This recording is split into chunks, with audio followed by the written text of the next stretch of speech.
This program you are about to watch was recorded, arranged, and edited by God's Foundation Studio, OAU, Ile-Ife, Osun State. For more information, call 080-9182-0523 or 080-3852-6216. Our email address, godsfoundationelite@yahoo.com. Our Facebook address, akinfolarin.m1@facebook.com.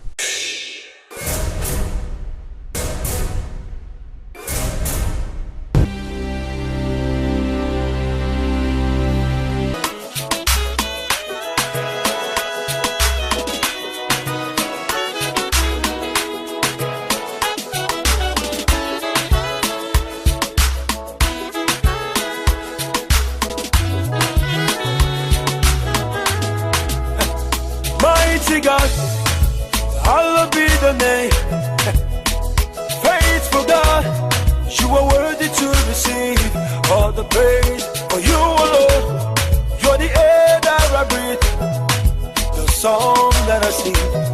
You're the lover of my soul. With you, there is no impossibility.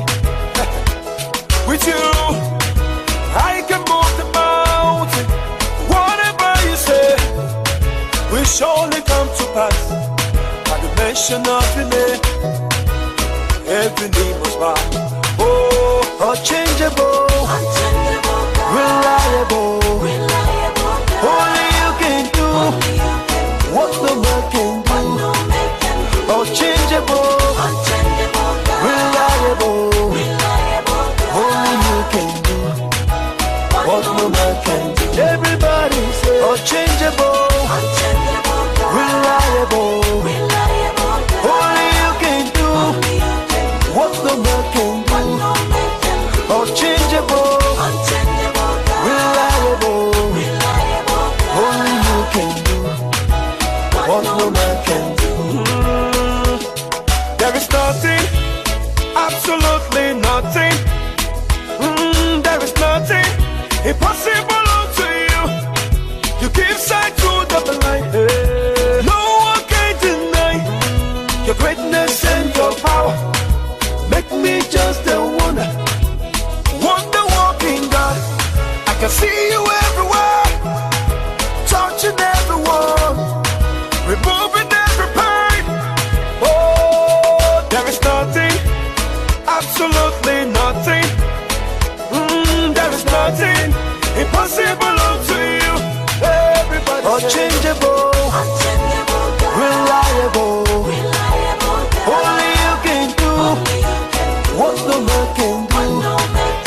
Unchangeable, reliable, only you can do.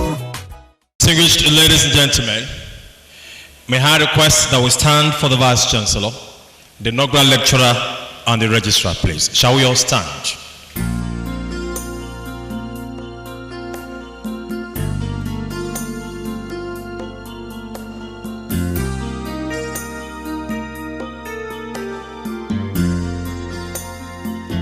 Can we have our seats, please? It is my pleasure to welcome you to the 320th inaugural lecture of this great university. Today's inaugural lecture is being presented by Professor Chima Anyadike. Professor Chima Anyadike graduated from this university in 1979 from the then Department of Literature in English and joined the academic staff of the department the next year, 1980. He obtained a master's degree from the department in 1981 and enrolled for the PhD program for the study of African fiction. In the course of the program, he spent a year working with Edris Marquardt and Harold Shub of the African Literatures and Languages of the University of Wisconsin at Madison, USA, before coming back to complete the work under the supervision of Professor Biodu Deifo. Since then, Professor Anyadike has taught courses in fiction and literary theory in universities in Nigeria, Senegal, USA, and China, where he received awards and recognitions. His special area of interest is literature of decolonization, but has over time come to be regarded as a specialist in the scholarship of Chima Achebe's work, leading to his being invited to deliver papers on the subject at many conferences in different parts of the world. After an international conference, he and his colleagues organized here at Obafemi Awolowo University in 2008 to celebrate the 50th anniversary of the publication of Things Fall Apart. He and Dr. Kehinde Ayola edited the proceedings for publication by Henneman Educational Publishers, Ibadan. Professor Anyadike took active part in professional organizations like Nigerian Folklore Society, African Literature Association, Pan-African Writers Association, Ife Humanities Society, and has published over 30 academic papers in books and journals across the world. He has mentored many junior colleagues whose graduate work he supervised.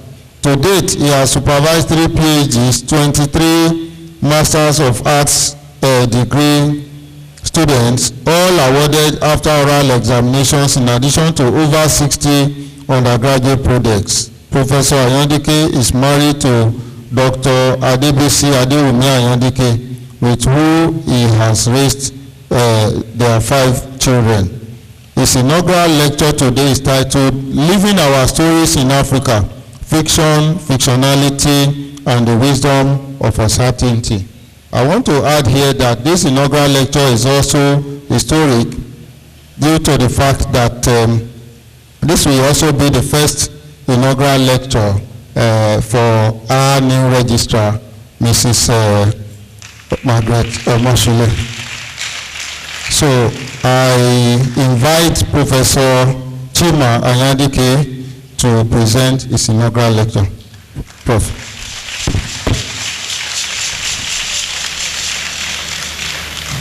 Stand up for the champions, stand up, stand up, stand up for the champions, stand up for the champions, Mr. Vice Chancellor, sir,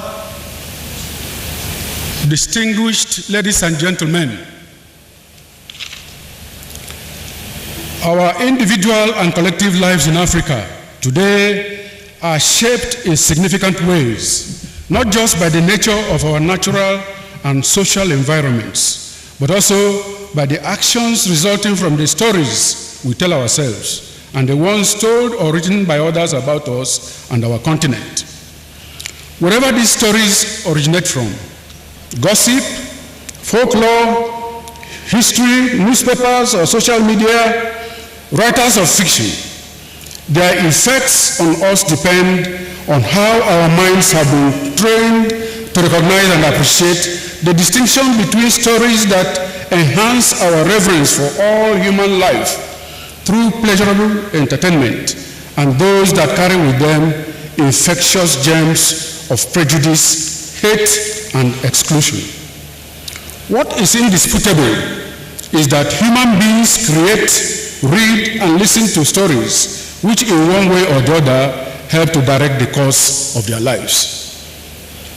A colleague from a different department once asked me why I think that staying in the comfort of air-conditioned rooms and telling, writing, or discussing stories should attract the same rewards as saving lives in the hospitals, building badly needed infrastructures under difficult conditions, or spending so many hours night and day in the laboratories, searching for the solutions to pressing social and scientific problems.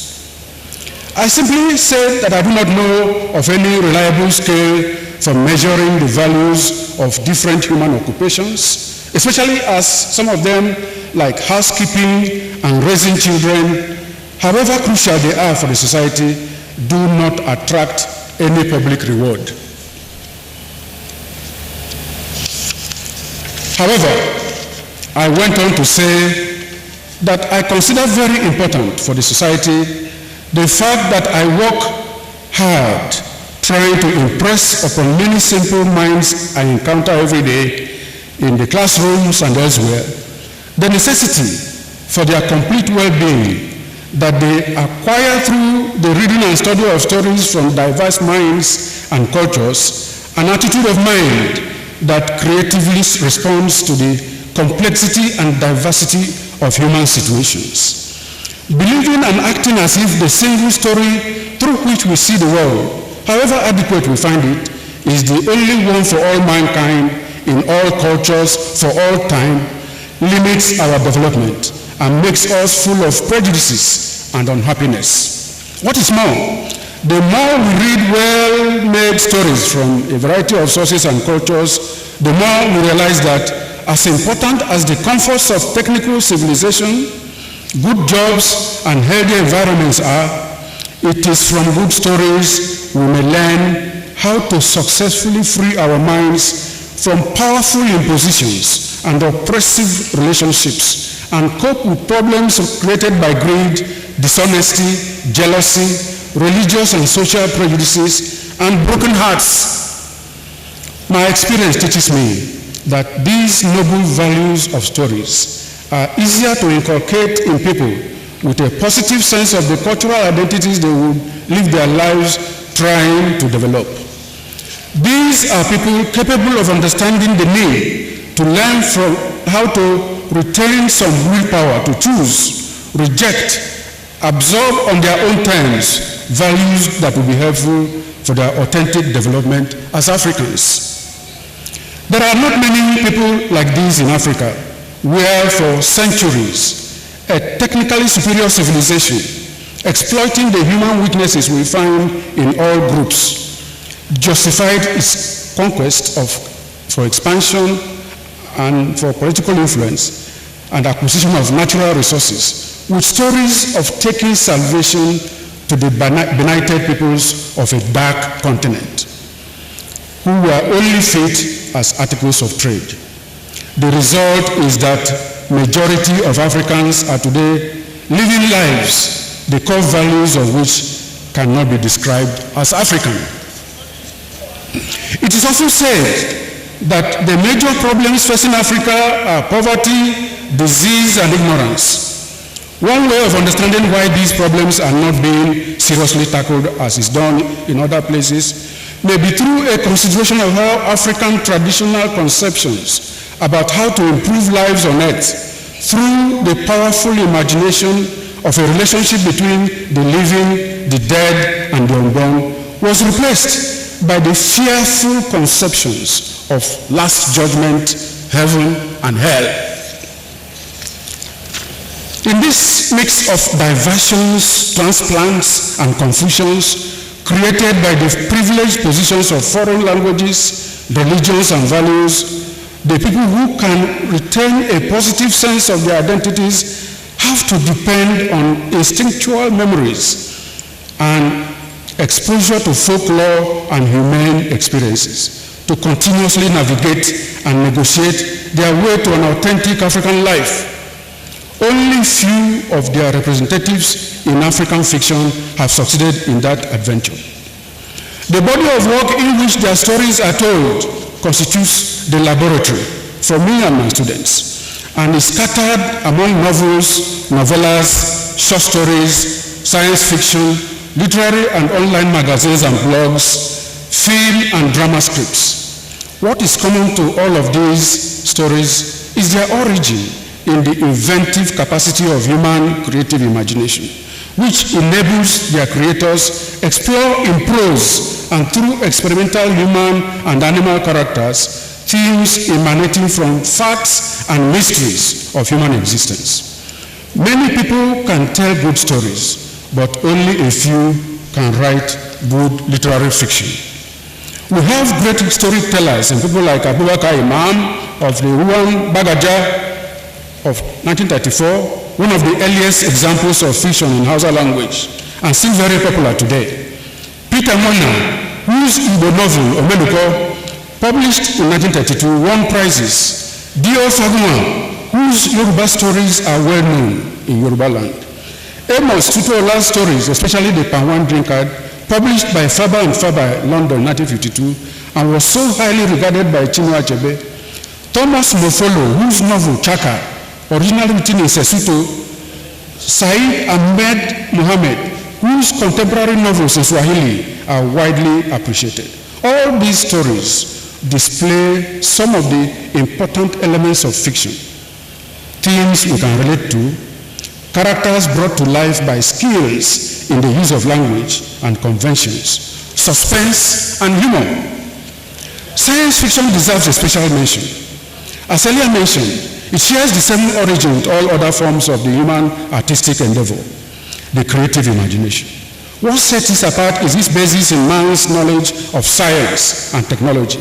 As it predicts, points to undiscovered possibilities, imagines alternative societies, warns against dangers to man from the abuses of that knowledge, and in all of these, using as characters aliens, robots, or technologically enhanced humans, or other imagined beings. Because of this scientific basis, its influence on human life can be easily observed and measured, unlike other kinds of imaginative works like literary fiction, dealing with perennial human traits like greed, envy, love, and hate. Think of how air travel, the internet and cell phone, Skype and video conferencing were once only in the human imagination, but are now transforming the way we live in the real world. However, although the materials aspect of our lives may have been made easier for a minority of our increasing populations, the non-material but crucial aspects of human and group relationships are not easily amenable to change with scientific and technological gadgets. Writers of literary fiction, our main subject matter in this lecture, will continue to imagine different ways of handling them for different times and cultures, and in addition to their love of storytelling, must possess consummate skills in the use of language and an eclectic knowledge of the conventions of narrative fiction acquired from in-depth and wide reading of fiction from different cultures of the world. Fiction and fictionality. In 1978, I was a final year undergraduate student and was in this hall as Chinua Achebe, a foremost African novelist, standing on this very spot, delivered a convocation lecture titled The Truth of Fiction on the occasion of the award to him by this great university, his first Nigerian honorary degree. In that brilliant and memorable lecture, Achebe builds on Frank Kemaut's definition of fiction as something we know does not exist, but which helps us to make sense of and move in the world, but goes on to make the important distinction between what he calls beneficent and malevolent fiction. In his words, what distinguishes beneficent fiction from malignant causes as racism and men are superior to women is that the first never forgets it is fiction, and the other never knows that it is. I use the term fictionality to refer to beneficent fictions never forgetting that it is fiction. Achebe explains how beneficent fiction, through imaginative identification, leads us to encounter the heroic and the cowardly in our own psyche, making for human connectedness at its most intimate. In his own words, my theory of the uses of fiction is that beneficent fiction calls into full life our total range of imaginative faculties and gives us a heightened sense of our own personal and human reality. It is important to note that in this theory, both the writer, through the careful artistry of the text, and the reader, through close imaginative reading, work together to produce the power of fiction. What all of this amounts to is that on a general day-to-day basis, we all create fictions to explain our failures and disappointments to justify our actions and our love or hatred of others. Whether these fictions are beneficent or malevolent, one thing is clear. Since in addition to holding on to them, we also share them with others, especially younger ones, they have tremendous power because they shape the way we live and view life. We should therefore be careful how we exercise that power, especially if at a higher level we become recognized in the public realm as good writers of fiction. Take the example of the Malian writer Yambo Ologun, who wrote a very controversial novel with the title Bound to Violence. It was celebrated in the West and was awarded prizes. It is in many ways a good novel to read, but no one can miss its malevolent undertone. The Nakan Empire, meant to represent traditional Africa, has no redeeming values. The people or the leader trash are simply zombies in the hands of war-thirsty Saifs. Many African readers came to Ologun's defense, saying, yes, truth is bitter. And what does hundreds of years of African history without the white man have to show the world except wars and wars? This endorsement of the colonial mission remains today as a big obstacle to the development of belief in self that Africans need for their genuine development. Anyone who has read Things Fall Apart knows the inhuman practices in Umuofia, which is a good portrayal of traditional Igbo society, but also knows the beautiful aspects of personal and communal lives there. So it is understandable that Achebe ended his convocation lecture with these words: when a desperate man wishes to believe something, however bizarre or stupid, nobody can stop him. He will discover in his imagination a willing and enthusiastic accomplice. Together, they will weave the necessary fiction which will then bind him securely to his cherished intention. The fiction which beneficial imaginative literature offers us is not like that. It does not enslave. It liberates the mind of man. Its truth is not like the canons of orthodoxy or the irrationality of prejudice and superstition. It begins as an adventure in self-discovery and ends in wisdom and humane conscience. I was highly impressed by Achebe's lecture. Looking back now, I think it laid the foundation for my interest and subsequent development as a student and teacher of fiction. The expression, adventure in self-discovery, may have planted a seed in me which germinated and led to my later extensive study of individualism, especially as the novel's growth and development is believed to be dependent on the rise and development of individualism in Europe.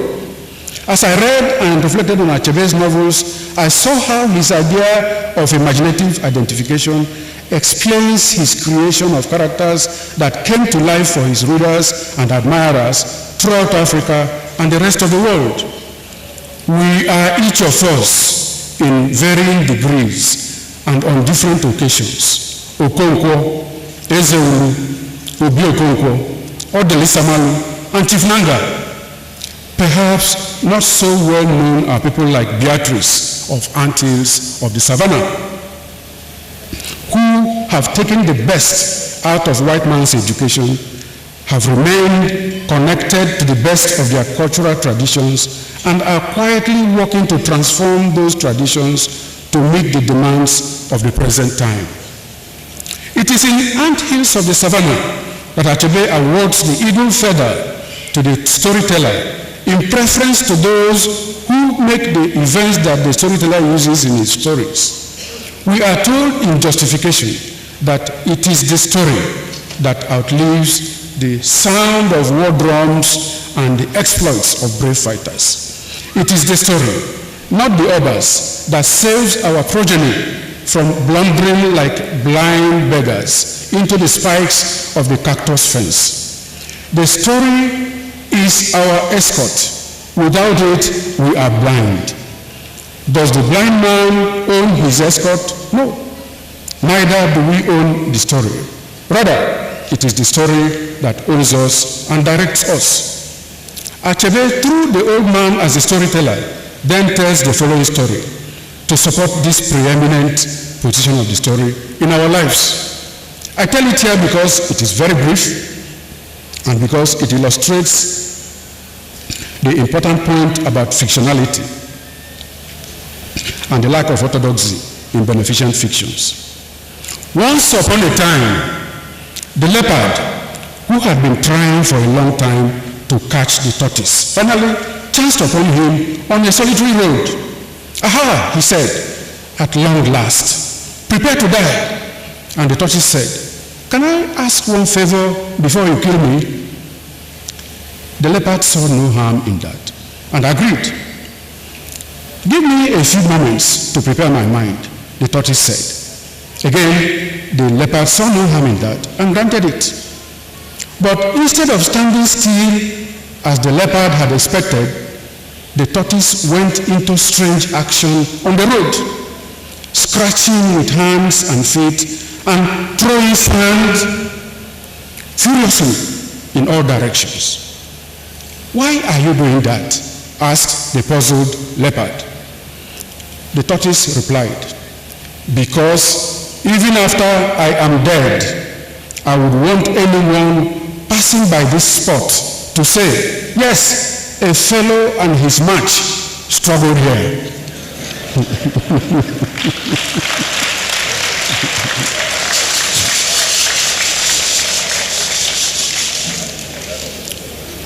That was the end of the story.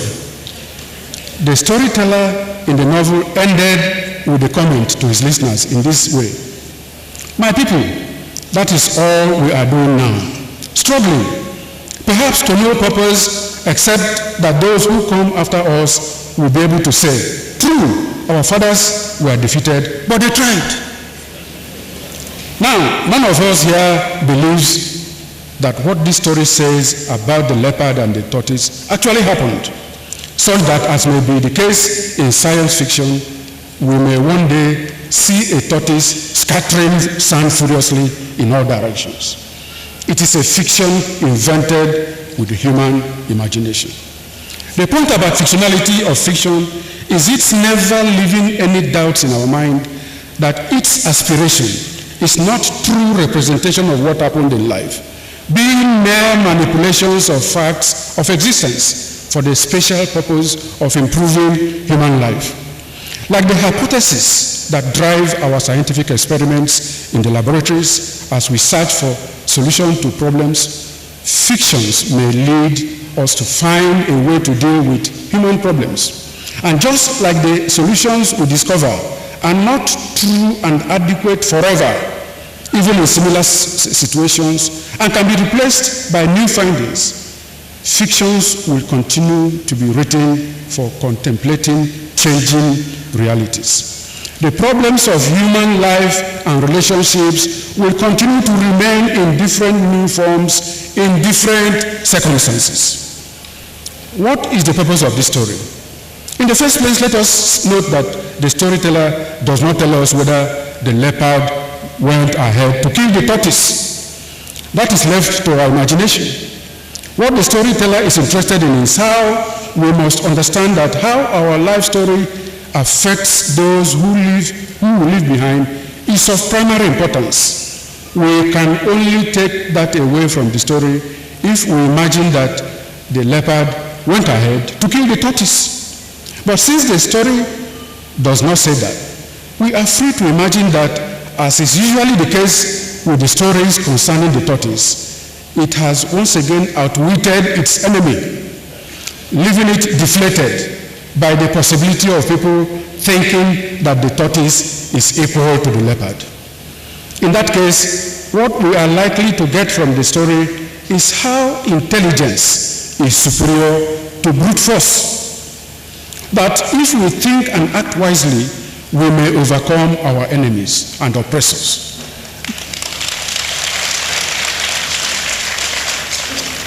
That the Western economies may have great power over us, but that with intelligence, commitment, and planning, we can free ours for genuine independence and development.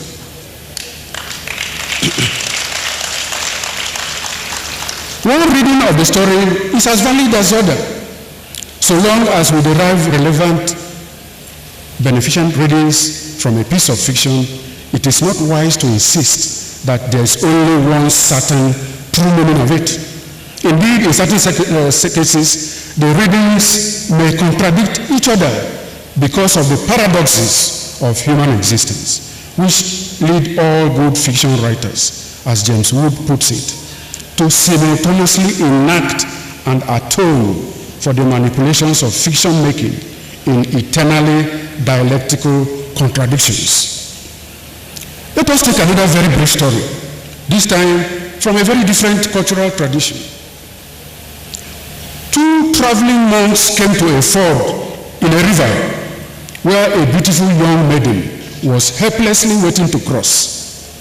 The man of Zen picked her up in his arms, waded across, and set her down on the other bank. His companion, an Orthodox Buddhist, was obviously distressed, and as they walked on their way, he at last broke out with reproach. You know perfectly well that we monks are not even permitted to touch a woman, and here you have held one in your arms. To which the other replied, I set her down by the river. Are you still carrying her? Again, we are not told the outcome of this exchange. Did the Buddhist monk feel angry and insulted?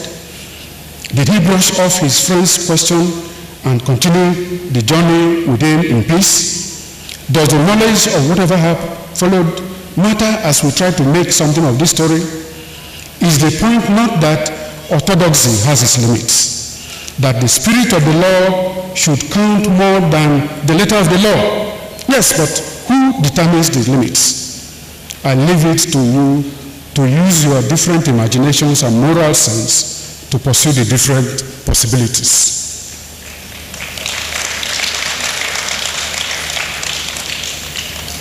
This leads me to summarize the ways Achebe's essay may have inspired the subsequent course of my academic career. I wanted to explore, through the study of African fiction, what African writers make of individualism in the African context. Achebe's discussion of malevolent fiction may have awakened in me an interest in how African writers use their fiction to aid the process of decolonization in Africa. Indeed, my current research interest is on how we have ignored the fact that most developed countries of the world, as a matter of policy, vigorously resisted the education of their youth with foreign languages.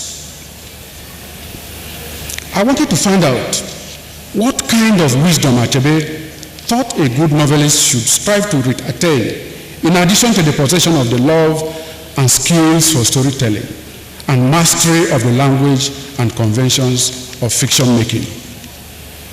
Wisdom of uncertainty. It has gradually dawned on me over the years, from reading and teaching fiction, that uncertainty is not the same thing as indecision or procrastination. We can act very decisively on any given situation, even as we know that others will act differently, and that our best intentions and the knowledge at our disposal do not guarantee that our own decisions and actions are the best responses for the situation. In real life, we cannot wait until it is proved beyond reasonable doubt that no decision or possible action is better than ours before we act.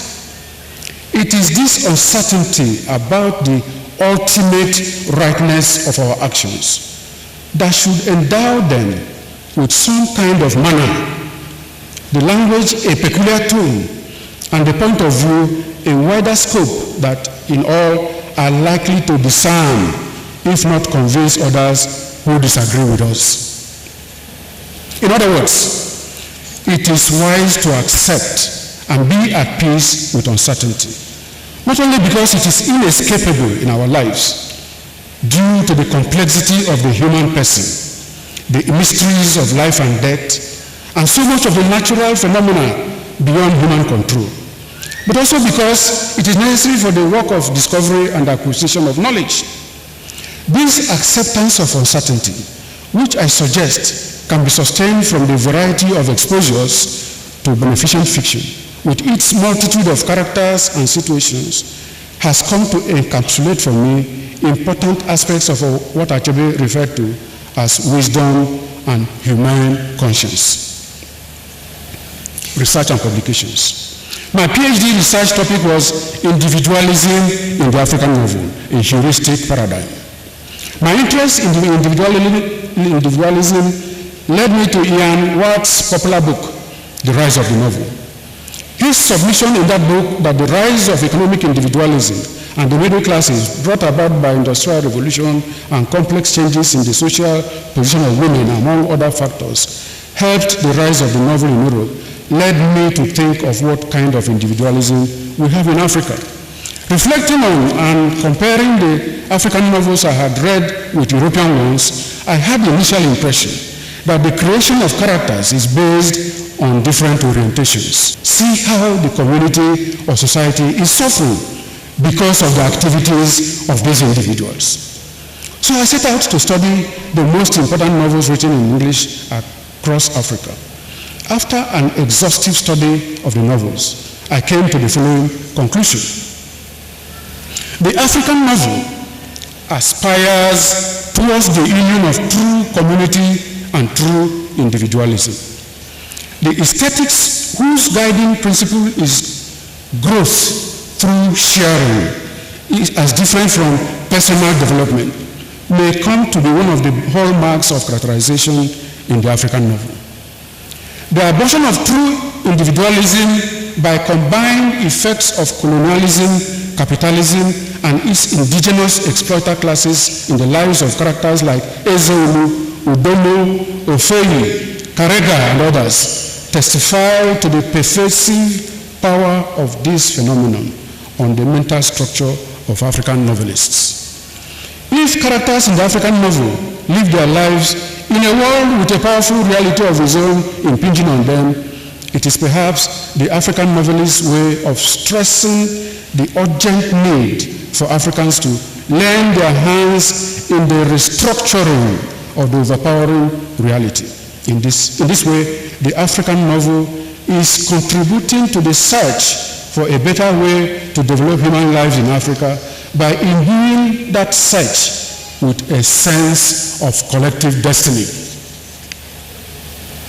As I waited for the publication of this work into a book form, I developed some aspects of it into two publications: Changing Demands on the Individual in a Developing World, 1984, and Beyond Individual There, Showing Class Fiction and the Problem of Individual Vision, 1994. If African novelists at the time of my work did not devote their craft to creating great love stories of highly individualized characters like Hades Tess of Tess of the D'Urbervilles, Anna Karenina of Tolstoy's novel of that title, or Dorothea of George Eliot's Middlemarch, it was not due to lack of skills or absence of love in Africa. Such writing would almost be regarded as running after a rat fleeing from a house on fire. Every writer's hands seemed to be needed to put out the immediate danger, threatening not just Africa's overall well-being, but the creative impulses themselves, so that writers can be free to pursue their personal themes. There were often complaints by Western critics and some Africans educated in the Western world about how African writers bore them with only stories of colonialism and other political themes. Part of what came out of my work was the argument for the need to develop criteria for the evaluation of African fiction that recognize that apart from the universal criteria used to explain the appeal of good fiction, adequate attention must be paid in evaluating African fiction to the indigenous social and political context of characterization. I later on developed this argument in full in my criticism and the African novel in 2002. Fiction and decolonization. My focus gradually shifted to issues concerning the decolonization of Africa from the point of view of African fiction. An earlier publication, Achebe and the Truth of Fiction in 1990, had deployed Achebe's essay earlier discussed to examine his novelistic practice in Antiques of the Savannah, devoted to exposing the abuse of power by Nigerian leaders, military, especially the military ones, the complexity of the human person, and the indispensable roles of women, especially the educated ones, still connected to their roots. In a later essay, first presented at Nsukka during the celebration of Achebe's 60th birthday in 1990, and later published as The Tortoise and the Lion, Achebe and the Ngugi in the Struggles of Africa, in 2005, I examined the ideological inclinations which influenced the writings of these two important African writers as they push for the decolonization of African minds, reform for Achebe and revolution for Ngugi, and came to the conclusion, borrowing from the Igbo maxims of Ebe Belu Gobelu, Nkesi Beebena, Nkukwaya, and Onyinankeya, Onyenankeya. That is, let the eagle perch and let the kite perch also, on everyone on his own. But it remains true that the complex and paradoxical cavern of Mother Idoto will always welcome all those who worked well according to their gifts. In there, Karega and Ikem, the lion and the tortoise, will have their places, not likely to be placed one above the other. This view is developed in a full monograph, Literary Perspectives on Governance in Contemporary Africa, in 2007, published by the Institute of Development's occasional paper series of Cornell University, USA, in which I selected novels by Aikwama, Ngugi Wationgo, and Chinua Achebe to show how each author represents an important perspective in the search for solutions to the problems of governance in contemporary Africa. At some point on this ongoing work, I became interested in the fates of Africans depicted in African fiction who became totally disoriented by their experience of living in the Western world. Two very moving depictions of such a situation are those of young Africans. Samba Jallow in Sheikh Hamidu Khan's very philosophical novel, Ambiguous Adventure, and Rasha in Sisi Dangarewa's Nervous Conditions. These two Africans ended up very badly after the experience of living in Europe. The two novels evoked such passion in me as I wrote a book chapter titled Modern African Diaspora, The Nervous Conditions of Ambiguous Adventures for Africa World Press in 2008 on the lives of these two characters and agonized over the fates of African youths, risking their lives to go to places from where they may never return as whole human beings. The experience of other lands and cultures is healthy, productive, and indeed necessary for those with powerful and healthy indigenous instincts about what values and practices of those places can be harmonized with theirs for the purpose of a wholesome and fulfilled life. The crucial active agent must be developed from the progressive aspects of one's culture. Fiction in indigenous languages. My current research interest is indeed on one such active agent, language. This is not the moment to delve into the troublesome question of whether fiction written in foreign languages should be regarded as African fiction. The closest we have come to an acceptable answer is the adoption of Achebe's view that both indigenous and foreign language literatures should coexist. Achebe himself, apart from the work on his novels, did not take a lot of serious measures to ensure that the indigenous languages grow in power as landlords, not tenants in their own houses. One of the greatest theorists of fiction, the Russian philosopher of language, Mikhail Bakhtin, stresses the dialogic nature of language such that writing fiction is essentially engaging in language practices that are characterized by his terms, dialogism, polyphony, and heteroglossia. For him, as Andrew Robinson says it, discourse does not logically unfold, but rather interacts. Consciousness is always a product of responsive interactions and cannot exist in isolation. There is no single meaning to be found in the world, but a vast multitude of contesting meanings. Truth is established by addressivity, engagement, and commitment in a particular context. To exist is to engage in dialogue, and dialogue must not come to an end.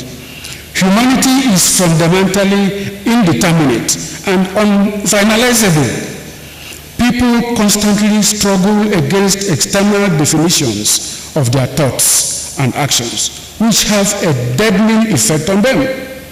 There is something within each concrete person which can only be actualized through free discursive acts. Authentic human life is an open-ended dialogue. Bhakti's open-endedness provides support for the idea that there is wisdom in uncertainty. Participants in an authentic dialogue do not go into it certain of the eventual outcome. They go in with what they consider as unassailable positions and the readiness to successfully confront all imaginable forms of opposition. The eventual outcome depends on so many other factors participants cannot control beforehand, and is in itself only a useful resting point from which other dialogues will ensue. Dialogues exist within the same language practices, between languages, between classes in the society, between cultural groups, between nations, and between generations. If Bhakti is right, as I believe he is, considering that such views have also been powerfully propounded by important philosophers like Martin Buber in his book, Between Man and Man, my fear is that as many of us and the coming generations lose the grasp of our indigenous languages, the active agent on the other side of the dialogue in the writing and living of our lives gradually disappears, leaving us with a corruption of dialogue into a monologue. One of the most important reasons why Achebe's fiction will endure has to do with how a genuine dialogue exists, especially in his novels of Igbo traditional life, between English and Igbo languages and worldviews. Things may have turned out differently for Umuofia if Reverend Brown had stayed longer to continue the dialogue he was having with the people. Biodun Jinfo refers to this aspect of Things Fall Apart's significance in his essay, Umuofia and Muofia, Locality and Universality in Things Fall Apart in 2008. Authentic dialogues should also exist in indigenous language fictions, which should continuously receive encouragement and active support through government policies. When I presented a paper on this serious matter in Accra in November last year, titled Catching Them Young for Africa, what kinds of books should we be writing and in what languages for our school children? I reminded the audience that Professor Babatunde Aliyu Fafuwo and his formidable team of educators from this university had devoted a lot of resources, human and material, to a project that worked out in practice how we can ensure the education of our primary school children in indigenous languages without making them unable to live and compete effectively with others in English in the modern world. I challenge participants to consider how most developed economies of the world, especially Japan, put up a spirited struggle through vigorous policy implementation to ensure that their youth are educated in indigenous languages and that people learned English only for commercial purposes and not as a lingua franca. The paper was well received. Indeed, other more powerful voices spoke in the same vein. In the end, everybody seemed to give in to the idea that the task is Herculean because of the number of indigenous languages we have and how the funds for successful implementation of such an ambitious project are not available. So, although we have made considerable progress in providing our children with stories in English which reflect their social and natural environments, their proficiency in indigenous languages will continue to decline. Some educated parents encourage or even demand that the teaching of indigenous languages be taken seriously in our primary and secondary schools. But majority think, against well-established scholarly opinions, that this will interfere with their children's acquisition of English language skills. But as Adichie remarked recently, we will not take the same view with the teaching of French. It is not surprising that the departments of African languages and literatures in Nigerian universities only manage to mount a few programs in the local indigenous languages. Do not be surprised if you find that Yoruba, Hausa, Shona, and Swahili are better taught in the Department of African Languages and Literatures of the University of Wisconsin-Madison, USA. Meanwhile, courses in comparative literature and world literature go on in most universities without literary texts written in African indigenous languages, either in the original or in translation. But to get back to the work before the present time, the bulk of my published papers can be said to belong to what, for want of a more accurate term, is often referred to as cultural nationalism. By this I mean papers which look at how African writers portray the flaws as well as the positive aspects of African cultures, showing in the process that they are not only bound to violence, but also indeed possess what Usman Sembon of Senegal calls God's bits of wood. Let me cite some examples. In Duality and Resilience in Chima Anyadike Things Fall Apart, 2007, published by Philosophia Africana of DePaul University, USA, I suggest that duality and balance constitute the two philosophical pillars on which the resilience of Umuofia rests. Okonkwo's failure to respect the balance his people's worldview establishes between the male and the female principles led to his downfall. Tradition and the traditional in the African novel, 2008, I argue with examples from selected African novels that traditional elements can change to meet new demands and still be considered to belong to a tradition. In 2008, the Global South Journal published my essay, The Global North in Chima Anyadike's Arrow of God and Chima Anyadike's Half of a Yellow Sun, where I compared the roles of the agents of the globalizing cultures and engaged the problem of the dialectic of the global and the local, in which Africans lose the power of control over their portion of the earth and its economy.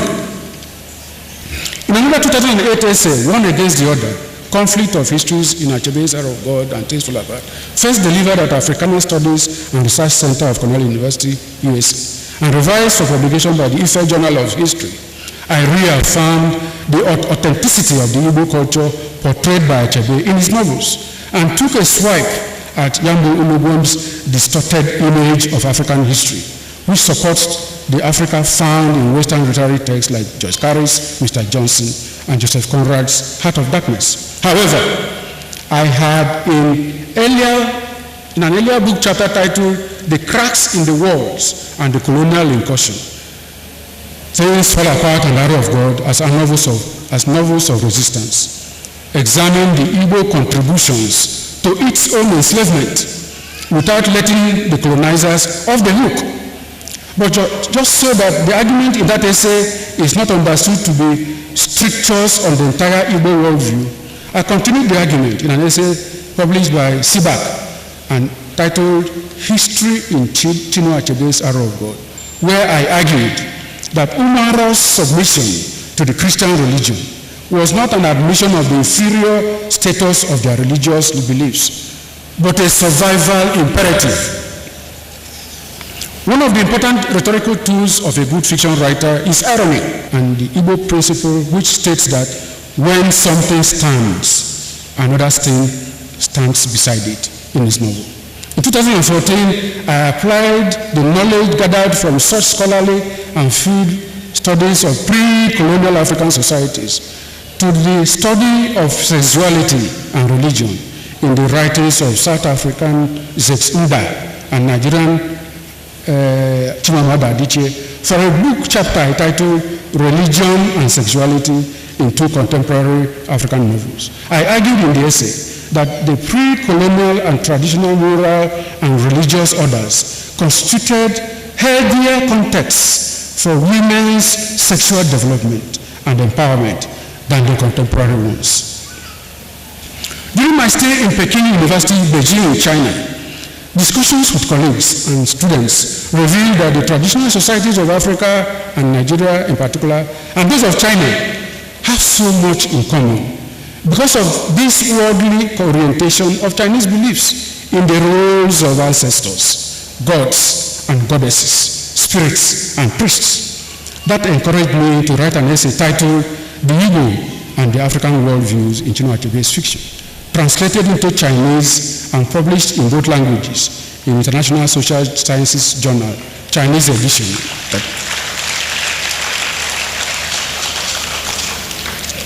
Thank you. In the same year, my delivery of a paper titled The Future of Traditions at the International African Literature Conference at Zhejiang Normal University, China, earned me an appointment into the membership of the advisory committee of the Faculty of Arts of the university. But perhaps the most influential of the publications in this group is the essay titled Mbiti and Achebe on the forward movement through the past for the especially international issue of Cleveland State University's The Journal of Traditions and Beliefs, to commemorate the 40th anniversary of the publication of Reverend John Beatty's African Religions and Philosophies. The monthly report of its download and use by scholars across the world is quite impressive. In the paper, I saw Achebe's characterization of Beatrice in Ant Hills of the Savannah as the materialization of Beatty's idea that the unrealized potentials of the past must continually try to come to full realization by absorbing the knowledge available now for a full life in the present. That way, the future would have been taken care of. It is a view of life inspired by the belief in heaven on earth. Another aspect of my work, science helping to make the knowledge of fiction accessible to the younger students of the subject. In this regard, I had my essays, An Introduction to the Novel, and Literary Criticism from the Classical to the Present Time, published in 2 volumes of the English Compendium, edited by Fakoya and Ogwikton in 2001. Learning English through literature is also an appearance in Use of English, a manual on communicative skills for tertiary institutions, edited by colleagues in my department in 2012. Earlier in 2010, I was invited to contribute an entry on the Igbo concept of Chi, a notion central to Igbo worldview, for publication in the Oxford Encyclopedia of African Thought, edited by Abiola Irele and Biodun Jefo for Oxford University Press. 2 years later, I was again invited to contribute an entry on Cardinal Francis Arinze for the 6-volume Dictionary of African Biography, edited by Emmanuel Achampon and Henry Louis Gates, and also published by Oxford University Press. Finally, on the matter of publications, Kehinde Ayola and I edited the proceedings of the 2008 International Conference we organized with colleagues from our department to mark the 50th anniversary of the publication of Chinua Achebe's Things Fall Apart, and got Heinemann Educational Books Ibadan to publish it under the title, Blazing the Path, 50 Years of Things Fall Apart. There were, of course, many published reviews of books, notable among which were African Philosophy, Problems and Prospects, being a 2005 review of Mese Kebede's Africa's Quest for a Philosophy of Decolonization, and a 2008 review essay by Derek Peterson, Creative Writing, Translation, Bookkeeping, and the Work of Imagination in Colonial Kenya, which was published in Canadian Journal of African Studies. Now, teaching, outreach, and administration. The favorite part of my work is discussing fiction and critical essays with genuinely interested students in very interactive settings. It is always amazing how such students take advantage of our discussions to engage the texts in personal ways and coax from them very interesting readings. Once in a while, I've had disagreements with my heads of department on the matter of submitting model answers or marking guides. I do not ask my students for correct answers. I ask them for valid arguments derived from materials in the fictional world of the text. If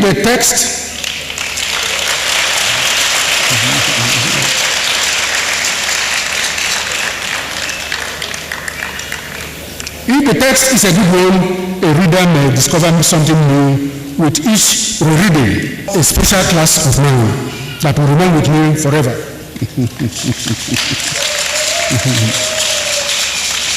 My approach has worked well, not only in my classrooms here in Ife, but in other places as well, including our outreach program. I once taught Things Fall Apart to primary school pupils in my wife's school and was amazed at their responses. One unforgettable one was from a girl. That's what Okonkwo's fuss about his father was all about. Since they both end up in the evil forest. They also responded well to the abridged edition of Wole Soyinka's Ake, The Years of Childhood. We should do many more abridgments of important African texts for our children. That was an experience that taught me how much we can do with our children if we want to build a strong foundation for our country's genuine and sustainable development. We had started an outreach program which was coordinated by me in the department and designed to bring in high school literature students at the senior level into residence for about 2 weeks. The aim was to subject them to intensive interactions with lecturers in the department on the prescribed texts for the school certificate examinations in an attempt to wean them from the unwholesome influences of emergency authors, draining life from literature by making the study of the subject nothing but memorization of summaries and model answers for examinations. Queen's College, Lagos enjoyed that program for many years until costs and other factors forced us to discontinue it. Between 1997 and 2000, I was on secondment to the Senegalese government as a participant in the federal government of Nigeria's Technical Aid Corps scheme. Teaching at Gaston Berger University, St. Louis was a new experience for me as I taught in English and tried to learn French. I found myself in a similar situation many years later when I was learning to speak Chinese at the same time that I conducted lectures in English. 3 of the students in St. Louis ended up choosing to work with me as their supervisor. I have, on the whole, in my career, supervised successfully 3 PhDs, 1 MPhil, and over 20 MA degrees, all of them awarded after oral examination. I have also gone to examine PhD students in other universities and have been the external examiner to the English departments of 2 universities. With the active support of my wife, I have donated books every other year since 2012 to the library of the high school in my village, Ola Okulobia, Anambra State. Maduka Memorial High School, and will continue to do so to ensure that the library is well equipped and up to date.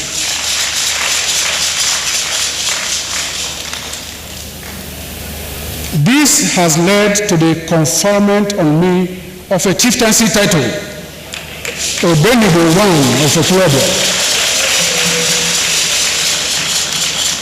by the Igwe Engineer Iwo Onyeneke, Ezejiofo of Ekulobia, and the Ekulobia Traditional Supreme Council in 2016.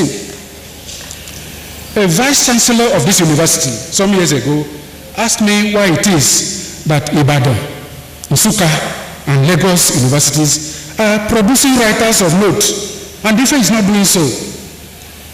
I informed him that he is not exactly correct, that Ife produced B.E. Bandele Thomas, and that others are on the way. I am happy that it is possible I made a little contribution towards the emergence on the world literary scene of Ayobami Adebayo Famrewa, whose debut novel, Stay With Me, is at the moment making the rounds in all literary circles of the world in 3 different English editions and 4 other international languages. I supervised Ayobami's work at both the undergraduate and postgraduate levels and have watched with active interest her development as a writer. I think we will hear more from her. That's Ayobami. Sam Amasheye, Tony Adewale, Ife Adeniyi were also my students and have written good works of fiction. I have tried to provide sources of inspiration for those who may have the vocation for writing, but have not built up the courage to come out with their attempts. In addition to the organization of seminars, I invited Chima Anyadike to this university in 2007 to read from her works and interact with students, members of staff of our faculty, and other interested members of the university community. She came along with another Kenyan writer, Biawanga Wainana, and both of them made it a great literary occasion. Many of my former students, like Dr. Chijoke Uwasomba, Charles Patrick, and Ato Anyaduba, are opening up new areas of African fictional discourse and are carrying on the work we started here as academics and teachers here in Nigeria and in other parts of the world. Others have made their marks in investigative journalism and different forms of advocacy in labor and human rights organizations.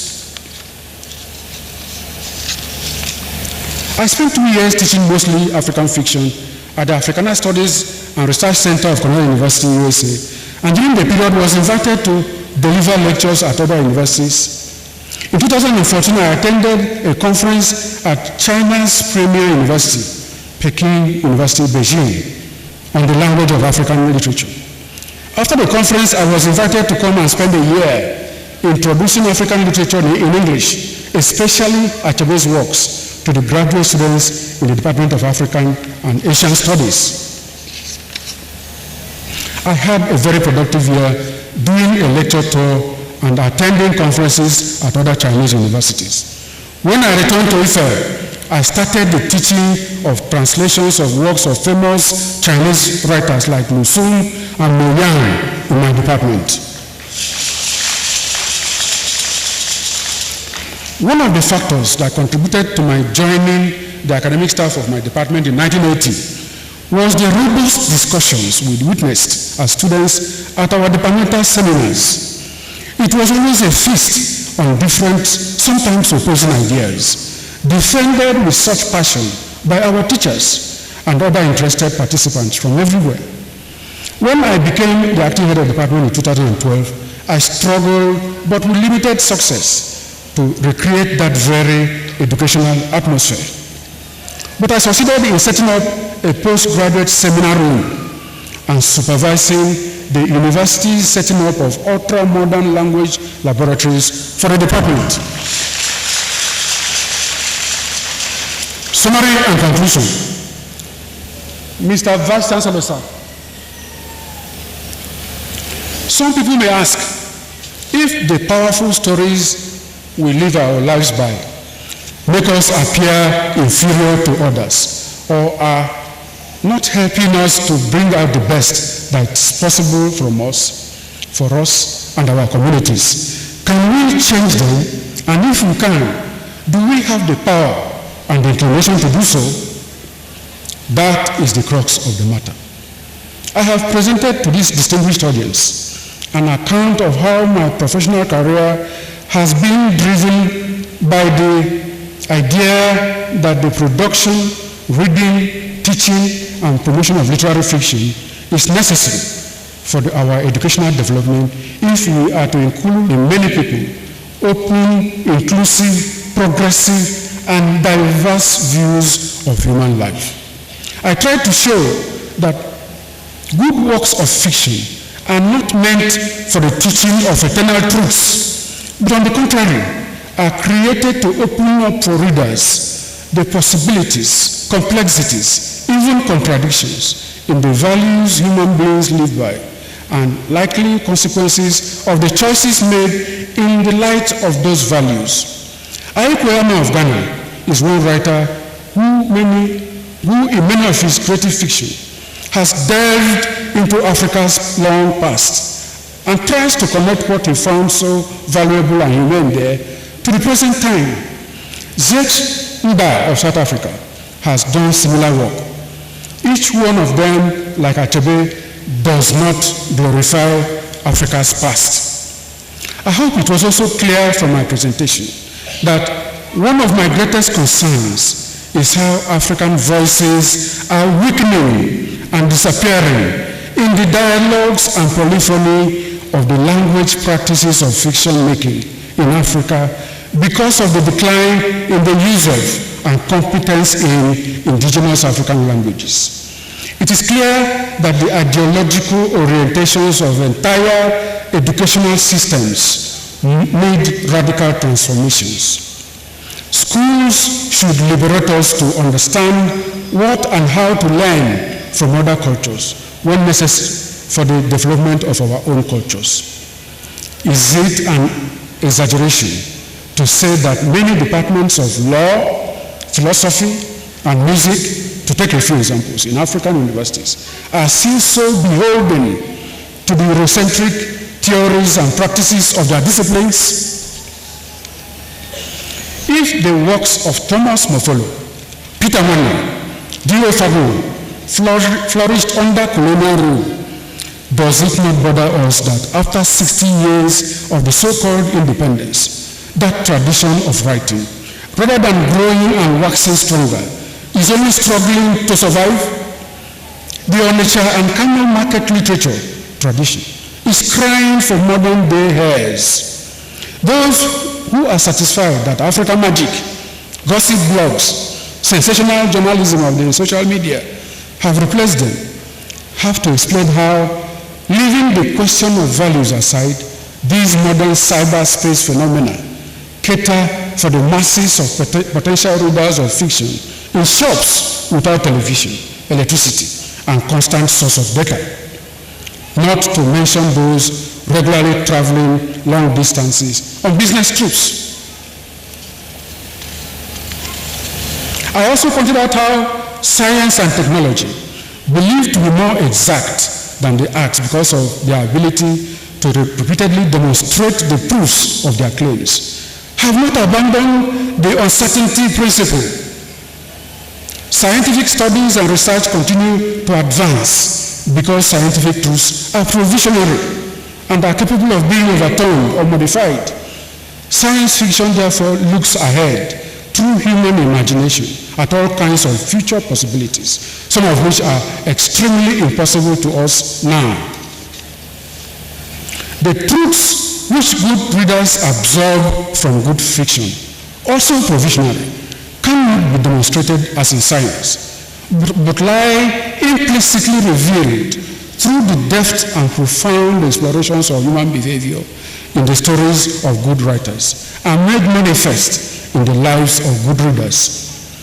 And so long as we are not certain that all the writers have a imaginatively explored all the possibilities in the world as we know and conceive of it, both good and evil, the writer's work will continue.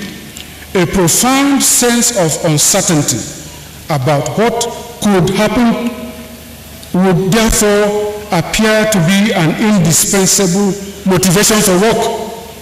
I am inclined to conclude that the wisdom arising from living in a creative relationship with uncertainty is very important for those who know that the truths they live by may be subject to change because of discovery of new knowledge or radical change of circumstances.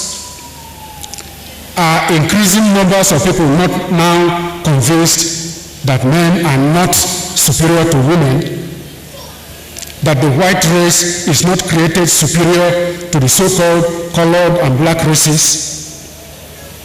Was Pope Francis, the head of the one-time most powerful religion in the world, not reported as saying that hell, as has been defined by the church, does not exist?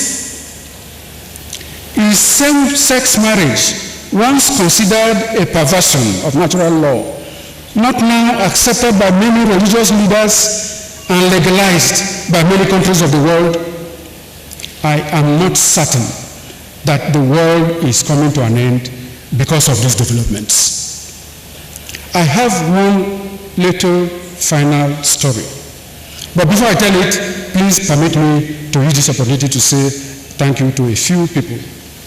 I wish my parents, James and Chima Anyadike, were here today. I thank God that they are happy where they are. I also thank God for my late grandmother Ogunwa and her children, especially my mentors, Oyemeze and Kemriche. I also remember with gratitude my late uncle, Udoye Anyadike. I thank my siblings, the Igbo community in Ile-Ife, and my sons-in-law, His Royal Highness the Amadabo of Brass Kingdom, Oton Efebo, and Mr. Ernest George for their love and support. I give special thanks to all those who traveled to Ife just to attend this lecture. God bless you and protect you as you go back to your homes. Finally, I thank God and Ile-Ife for making it possible that I met my wife, Dr. Adebisi Adewumi Anyadike.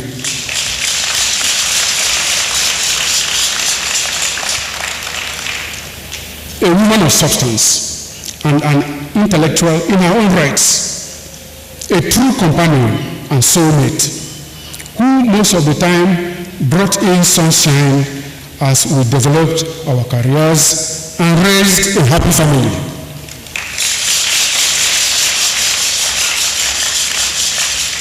Our children, Aboma, Usombo, Nkoleka, Sobechi, and Onako, will continue to shine wherever they go.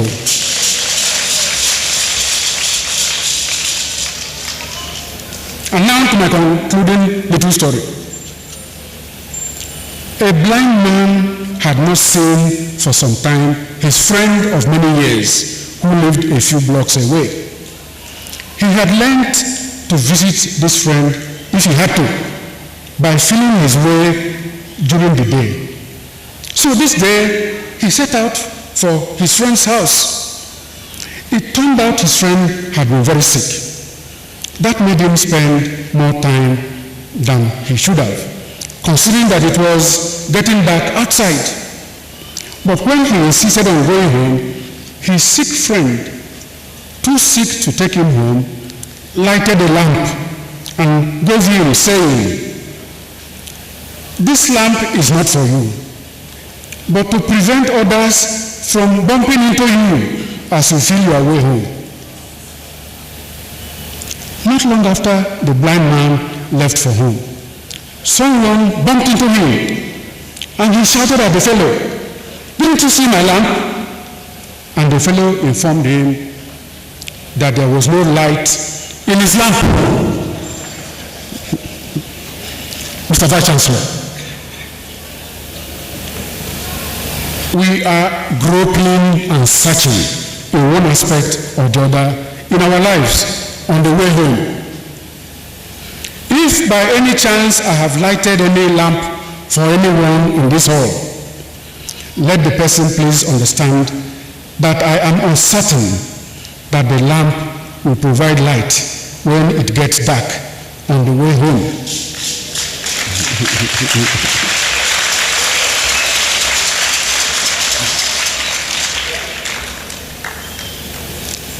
If the person thinks the lamp is of any use, then it is his or her responsibility to ensure that there is always some oil in it.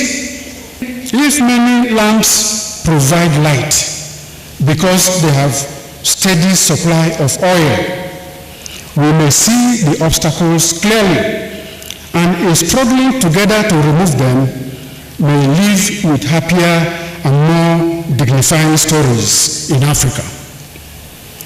I have no way of relighting the lamps, and it is not my intention that anyone bumps into anything, especially if such a thing is more dangerous than other human beings.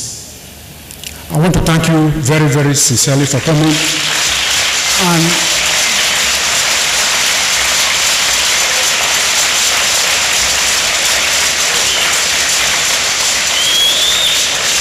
And for being such a wonderful audience.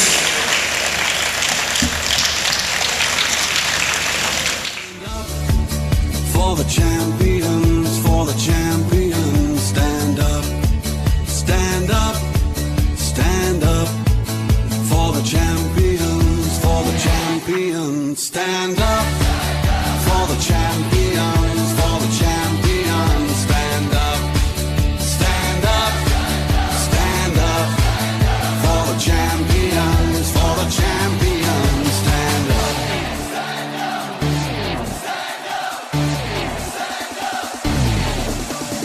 Here we go, it's getting close. Now it's just who wants it most. It's just life, that's how it is. 'Cause we have our strengths and weaknesses. Oh, I have vision, can't you see? I'm on the move, make way for me. Stand up for the champions, stand up. Stand up, stand up. For the champions, stand up. For the champions, stand up. Stand up, stand up.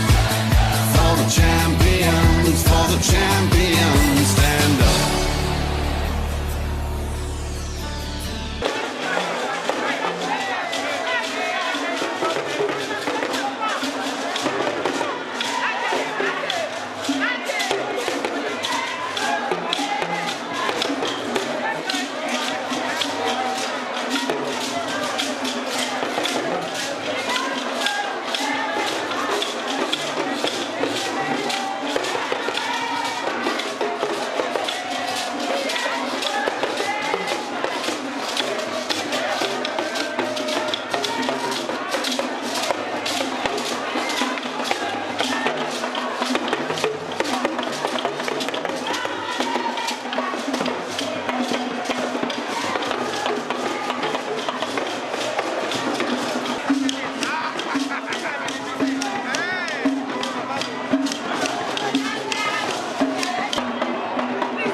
Bye-bye.